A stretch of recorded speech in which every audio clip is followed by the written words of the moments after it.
What if the love you've been searching for your entire life has been hiding in plain sight, wrapped in silence, disguised as ordinary moments, waiting for you to finally see it? What if everything you thought you knew about love was just the surface, and beneath it lies a world of secrets so profound they could rewrite your heart's entire story? Stay with me, because what comes next might heal your heart or reveal truths you've buried deep inside. There was a woman, 43 years old, who had loved the same man for nearly 2 decades. They had built a life together, brick by brick, promise by promise. But one rainy October evening, as she sat alone in their kitchen, staring at the cold coffee in her hands, she realized something that shattered her. She didn't know him at all. And worse, she didn't know if he had ever truly known her. The silence between them had grown so thick over the years that it had become a third presence in their home, an invisible wall that neither of them dared to acknowledge. She wondered if love was supposed to feel this way, like drowning in slow motion, like suffocating under the weight of unspoken words and hidden truths. This is where our journey begins, in the quiet desperation of hearts that love deeply but communicate poorly, in the hidden corners where true love conceals its most powerful secrets. Because love, real love, the kind that transforms souls and stands the test of time, is not what the movies show us.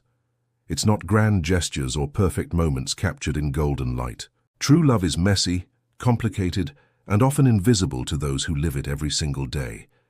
It hides its wisdom in the mundane, in the struggles, in the silences that speak louder than words ever could. The first secret that true love hides is this: love is not a feeling. It's a choice you make every single day, even when your heart feels nothing. Especially when your heart feels nothing. The woman in that kitchen had spent months feeling numb, going through the motions of marriage like an actress playing a role she no longer understood. She would wake up beside her husband and feel nothing. She would cook dinner and feel nothing. She would say goodnight and feel nothing. And she believed with every fiber of her being that this numbness meant the love was gone, that their story had reached its end. But what she didn't understand yet, what took her years to discover, was that love in its truest form exists beyond feelings. It lives in the choice to stay when everything inside you screams to leave. It breathes in the decision to show up, to try again, to extend grace when you have every reason to withhold it. The second secret that true love hides is that vulnerability is not weakness. It's the bridge between two isolated souls. For 17 years, this woman had built walls around her heart, stone by stone, protecting herself from the pain of being truly seen. She had convinced herself that strength meant independence, that asking for help was admitting defeat, that showing her husband the broken parts of herself would drive him away. So she hid. She hid her fears about growing older, her anxiety about their financial struggles, her grief over the child they had lost before it was born. She hid her need for reassurance, her hunger for his attention, her desperate longing to be chosen again the way he had chosen her on their wedding day. And in hiding all of this, she created a version of herself that was safe but false, protected but profoundly alone. Her husband, on the other side of that invisible wall, was doing the exact same thing. He was hiding his feelings of inadequacy, his fear that he wasn't enough for her, his shame about the promotion he didn't get, and the dreams he had quietly abandoned.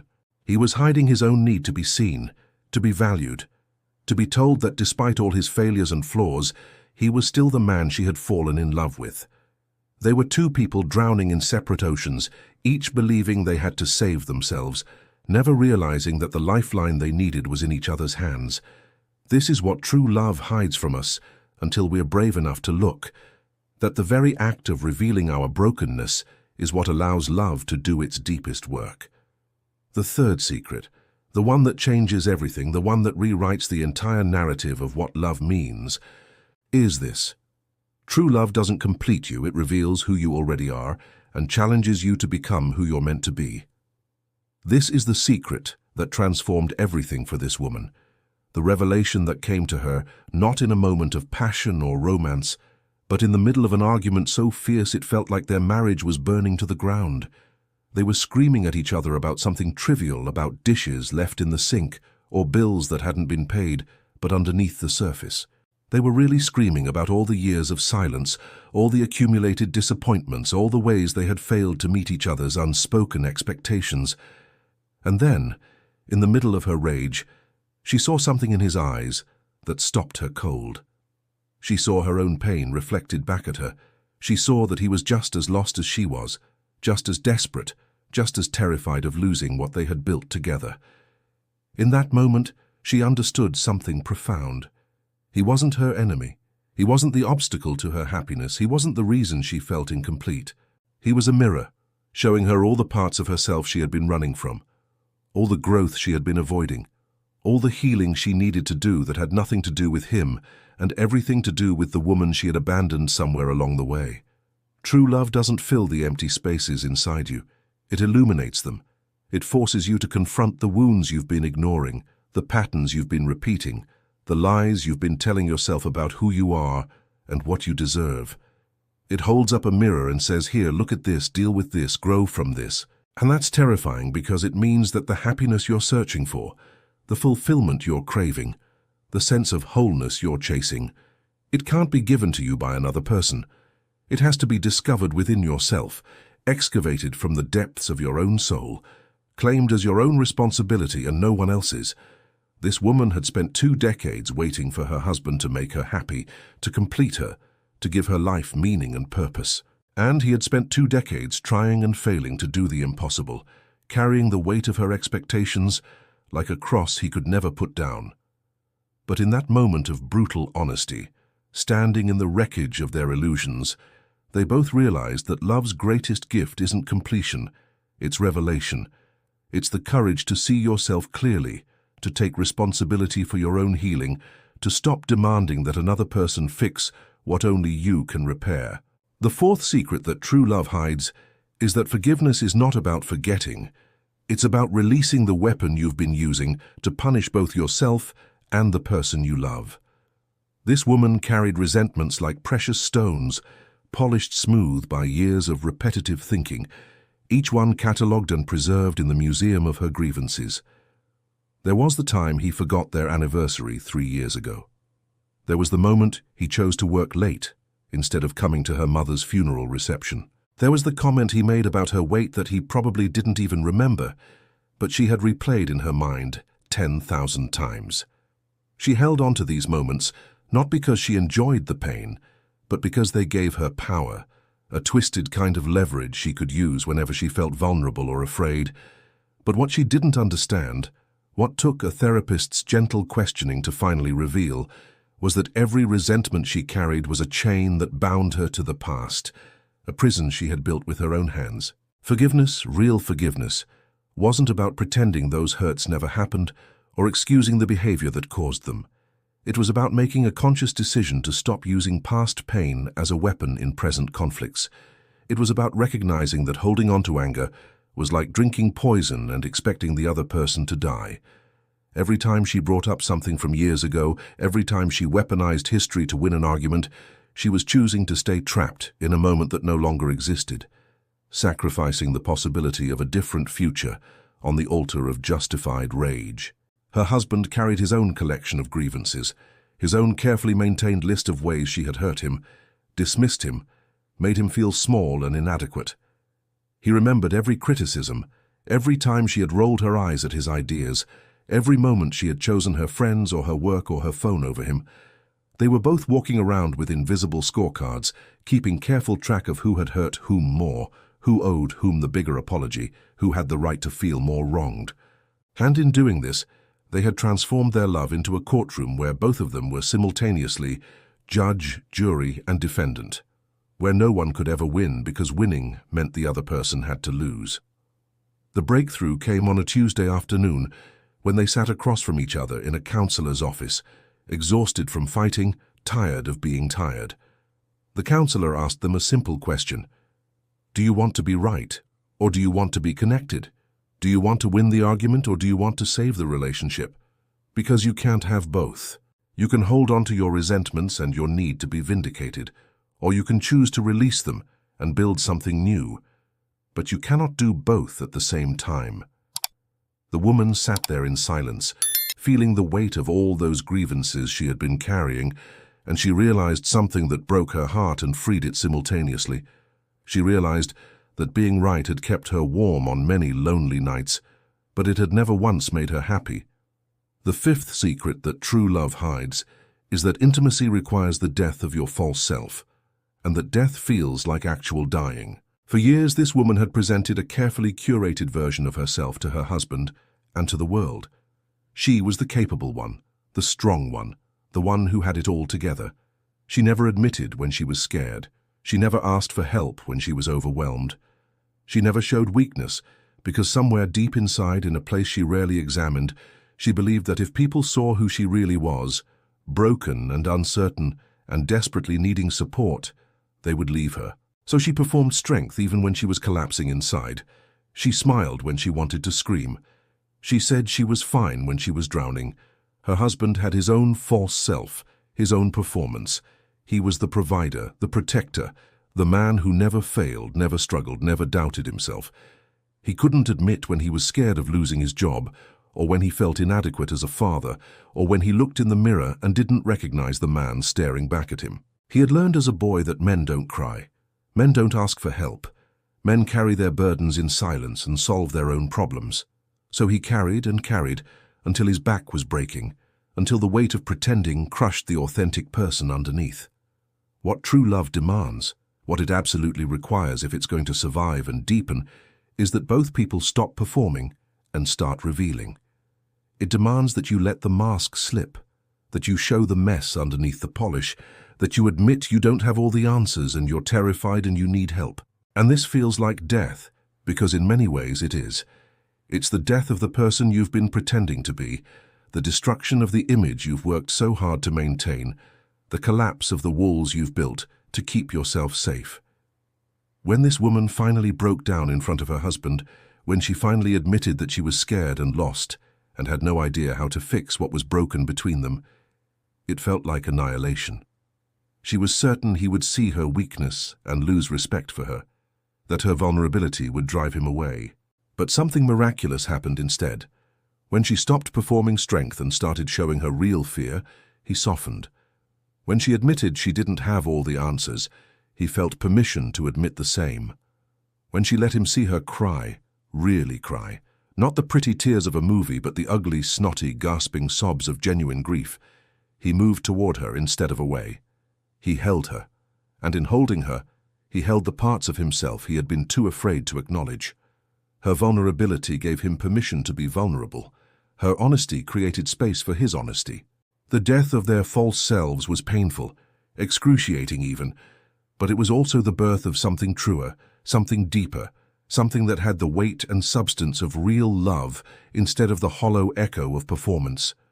Sharing these heart-wrenching stories isn't easy, but if you feel the weight of these hidden truths, if you recognize yourself in this struggle between authenticity and performance, subscribe and join us on this journey.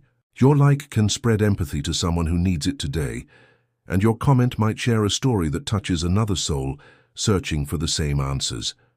We're building something here, a community of people brave enough to look at love honestly, to strip away the fairy tales and examine what's really underneath.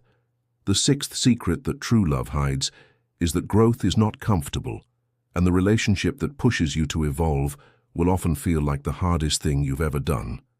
This woman wanted her marriage to be easy, to flow naturally like water, to require no effort or strain. She believed that if love was real, it should feel effortless, that struggle meant something was wrong, that the right relationship would never ask more of her than she was comfortable giving.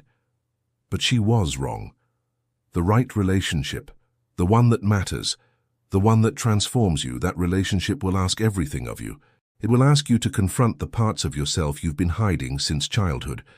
It will challenge your assumptions about what you deserve and what you're capable of. It will push you to communicate when you'd rather withdraw, to stay present when you'd rather run, to choose courage when fear feels so much safer.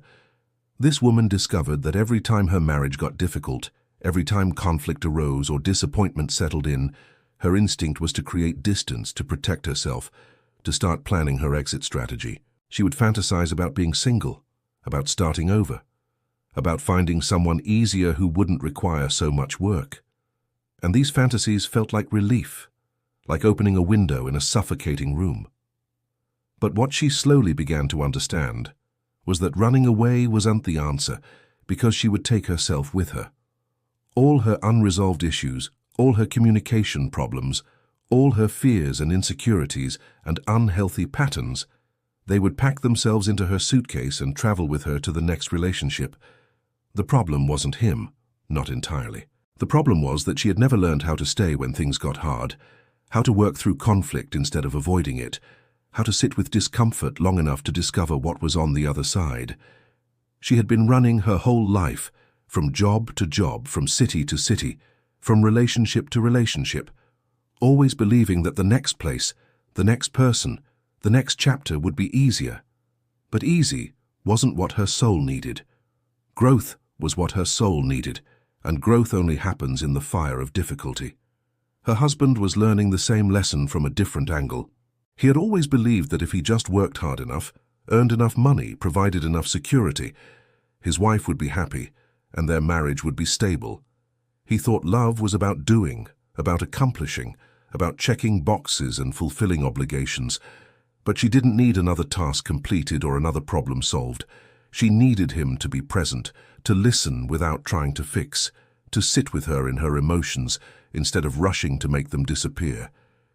This required a complete rewiring of everything he believed about what it meant to be a good husband, a good man. It required him to value presence over productivity, connection over achievement, emotional availability over problem solving.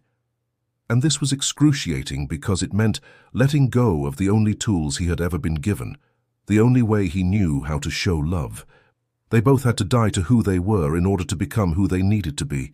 They had to release old stories, outdated beliefs, inherited patterns from parents who had done the best they could with what they knew. They had to forgive themselves for all the years they had gotten it wrong, for all the ways they had hurt each other, out of ignorance rather than malice. They had to accept that growth is slow and non-linear, that they would take 2 steps forward and 1 step back, that some days would feel like progress and other days would feel like they were starting from scratch. The relationship that pushes you to evolve will never let you stay comfortable in your dysfunction. It will keep presenting you with the same lessons over and over in different forms until you finally learn what you need to learn. The 7th secret, the final secret that true love hides, is that love is not meant to be understood. It's meant to be experienced. And the greatest love stories are written not in moments of passion, but in moments of choice. This woman spent years trying to understand her marriage, trying to analyze it, dissect it, figure out why it worked or didn't work, what was missing, what needed to be fixed. She read books and listened to podcasts and sought advice from friends, always searching for the formula, the blueprint, the instruction manual that would tell her exactly how to create the perfect relationship. But there is no formula. There is no blueprint. Love is not a math problem to be solved or a puzzle to be completed. It's a mystery to be lived, an experience to be felt, a choice to be made again and again in the face of doubt and fear and uncertainty. The greatest moment in this woman's marriage didn't come during their wedding, or on a romantic vacation, or during some grand gesture captured in photographs. It came on an ordinary Wednesday morning when everything inside her wanted to leave. They had fought the night before, one of those circular arguments that went nowhere and resolved nothing, and she had gone to bed angry and woken up angrier. She lay there in the early morning darkness, listening to him breathe beside her, and she felt nothing but exhaustion. Every cell in her body wanted to get up, pack a bag and drive away from this hard thing she didn't know how to fix.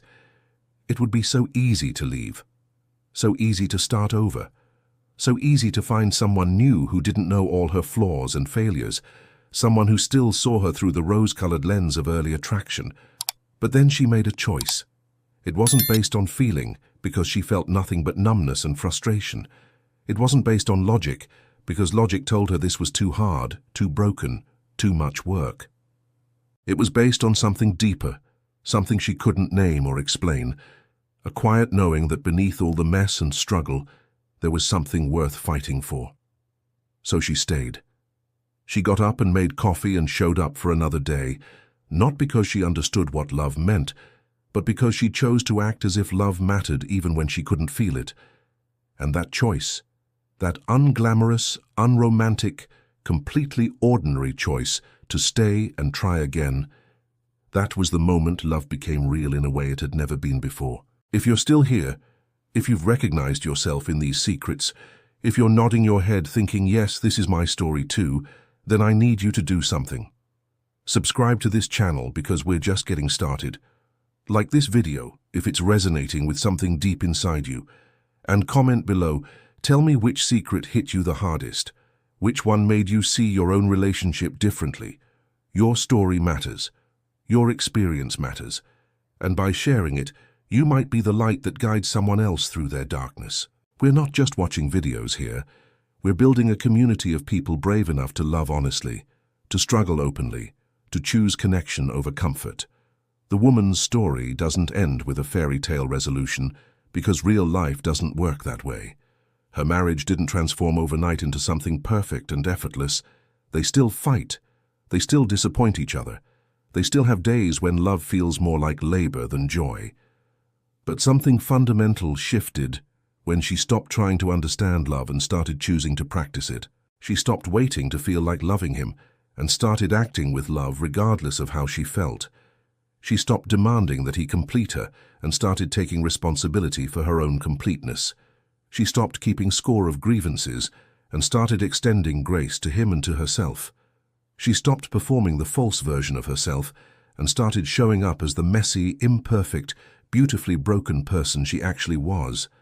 And in doing all of this, she discovered that love wasn't something she had lost or needed to find. It had been there all along, hiding in plain sight, waiting for her to stop searching and start seeing. It was in the way he still reached for her hand while driving even after 20 years. It was in the way he remembered how she liked her coffee. It was in the way he showed up day after day, even when she made it hard, even when she pushed him away, even when loving her required more patience and grace than seemed humanly possible. True love hides because we're looking for it in all the wrong places. We're searching for fireworks when love is showing up as a steady flame. We're waiting for grand declarations when love is speaking in quiet actions. We're demanding perfection when love is offering itself in flawed, imperfect, gloriously human form.